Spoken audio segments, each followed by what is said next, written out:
Hello viewers, welcome to my channel. পুটুর রান্নাঘরে আপনাদেরকে স্বাগত। আজকে আমি আরেকটি রেসিপি নিয়ে আপনাদের কাছে হাজির হয়েছি। রেসিপিটি হলো পাটিসাপটা। শীতকালে পাটিসাপটা সবারই খুব প্রিয়। ভিডিওটি ভালো লাগলে শেষ পর্যন্ত দেখার অনুরোধ রইল। ভিডিওটি ভালো লাগলে অবশ্যই একটি লাইক করে চ্যানেলটি সাবস্ক্রাইব করে দেবেন। পাটিসাপটার পুরের জন্য প্রথমে আমি নারকেলটা কুচিয়ে নেব। আমি নারকেলের পুর করছি। আপনারা যদি চান তাহলে শুধু দুধেরও কিন্তু পুর হয়, কিন্তু আমি এখানে নারকেল দিয়ে পুর করছি। পুরের জন্য আমার নারকেল কুচোনো হয়ে গেছে। এখন আমি পাটিসাপটার পুরটা রেডি করব। কড়াইয়ের মধ্যে আমি দিয়ে দিলাম ঘি। ঘি দিলে সেন্টটা খুব সুন্দর বের হয়। আমার ঘিটা খুব সুন্দর গরম হয়েছে। এবার আমি ঘিয়ের মধ্যে দিয়ে দিলাম নারকেল কুচি। নারকেল কুচিটাকে আমি ঘিয়ের সাথে ভালোভাবে মিশিয়ে নেব। দেখুন, আস্তে আস্তে মিডিয়াম আঁচে নারকেলটা নেড়েচেড়ে ভালোভাবে মিশিয়ে নিলাম। তারপরে আমি দিয়ে দিলাম দুধ। আপনারা এখানে দেখতেই পাচ্ছেন দুধটা কিন্তু ফুটে উঠেছে। এবার আমি দুধটাকে নেড়েচেড়ে হালকা ঘন করব। দুধের মধ্যে আমি ফ্লেভারের জন্য দিয়ে দিলাম এলাচ, আর দুধটাকে ঘন করার জন্য আমি দিয়ে দিচ্ছি এখানে গুঁড়ো দুধ। দুধটা মিডিয়াম আঁচে আমি জাল দিচ্ছি। দেখুন, আস্তে আস্তে নারকেলটা এবং দুধটা কিন্তু ভালোভাবে মিশে গিয়ে ঘন হয়ে যাচ্ছে। তার মধ্যে আমি অ্যাড করে দিলাম পাটালি গুড়। আপনারা যদি পাটালি গুড় না দিতে চান তাহলে আপনারা এখানে চিনিও দিতে পারেন। আমি এখানে পাটালি গুড়ের পাটিসাপটা করছি, তাই আমি এখানে পাটালি গুড় অ্যাড করলাম।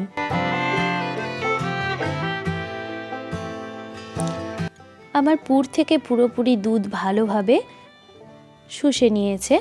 এবার আমি পুরটাকে ভালোভাবে নেড়েচেড়ে ঝরঝরা করে দেব। পুরটা যদি আগের দিন করে রাখা যায় তাহলে পুরটা কিন্তু ভালো করে জমাট বাঁধে।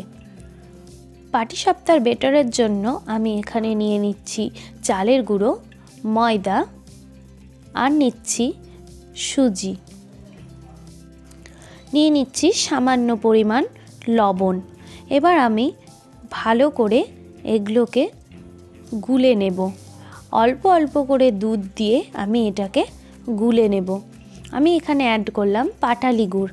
আপনারা যদি পাটালি গুড় না থাকে তাহলে আপনারা এখানে চিনির গুঁড়ো বা চিনি অ্যাড করতে পারেন। একটু একটু করে আমি দুধ দিয়ে ব্যাটারটা তৈরি করে নেব। একসাথে কিন্তু আমি পুরো দুধটা দেব না। একসাথে পুরো দুধটা দিলে কিন্তু আমার এটা পাতলা হয়ে যেতে পারে। বেশি পাতলা হলে পাটিসাপটাটা কিন্তু লেগে যাবে। ওই জন্য বারবার করে আমি একটু একটু করে দুধ অ্যাড করছি। এখানে আমার মোটামুটি 1 গ্লাসের মতো দুধ লাগবে। আমি তাওয়ার মধ্যে সরষের তেল ছড়িয়ে দিচ্ছি।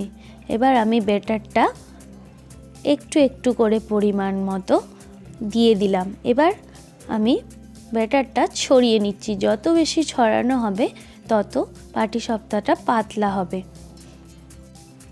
আপনারা দেখতেই পাচ্ছেন আমি পুরগুলো এইভাবে দিয়ে দিচ্ছি। পুরগুলো আমার বেশ ঝুরঝুরা হয়েছে। নারকেল আছে তাই এখানে পুরটা খুব ঝুরঝুরা হয়েছে। আপনারা যখন চিনি অ্যাড করবেন খুব বেশি কিন্তু ব্যাটারের মধ্যে চিনি দেবেন না। চিনি দিলে কিন্তু পাটিসাপটাটা প্যানের সাথে লেগে যাবে। দেখতে পাচ্ছেন আমার পাটিসাপটা কিন্তু হয়ে যাচ্ছে। এখানে এরকমভাবে আইডিয়া না করতে পারলে মাঝারি সাইজের গোল ডাব্বু হাতাগুলোর 1 হাতা বেটারটা দিতে হবে। একটা একটা করে আমি পাটিসাপটা করে নিচ্ছি। পাটিসাপটা যখন তৈরি করবেন গ্যাসের ফ্লেমটা কিন্তু মিডিয়ামে রাখতে হবে, না হলে বাইরের দিকটা আমার পুড়ে যাবে এবং ভিতর দিকটা কাঁচা থেকে যাবে। পাটিসাপটা করতে 1.5 থেকে 2 মিনিট সময় লাগবে। আস্তে আস্তে পাটিসাপটাগুলো তৈরি করতে হবে। পাটিসাপটা উল্টানোর সময় সাইড থেকে ভেঙে যেতে পারে, তাই ব্যাটারটা 2-3 ঘন্টার জন্য একটু ঢেকে রাখলে পাটিসাপটাটা কিন্তু খুব নরম এবং ভালো হয়। পাটিসাপটা বানানোর সময় কেনা চালের গুঁড়ো ব্যবহার করার চেষ্টা করবেন, তাহলে পাটিসাপটাটা খুব সুন্দর হবে। চালের গুঁড়া যত মসৃণ হবে পাটিসাপটাটা কিন্তু ততই বেশি ভালো এবং নরম তুলতুলে হবে। আমার তৈরি হয়ে গেছে গরম গরম পাটিসাপটা। তাহলে বন্ধুরা, ভিডিওটি কেমন লাগলো অবশ্যই কমেন্ট করে জানিয়ে দেবেন। আমি এখানে কেটে দেখুন ভিতরে দেখিয়ে দিচ্ছি পাটিসাপটাটার সাথে পুরটা কি সুন্দর লেগে আছে। তাহলে বন্ধুরা, কেমন লাগলো আমার রান্নাটি? আরও নতুন নতুন ভিডিও পেতে আমার চ্যানেলটিকে অবশ্যই সাবস্ক্রাইব করে দেবেন।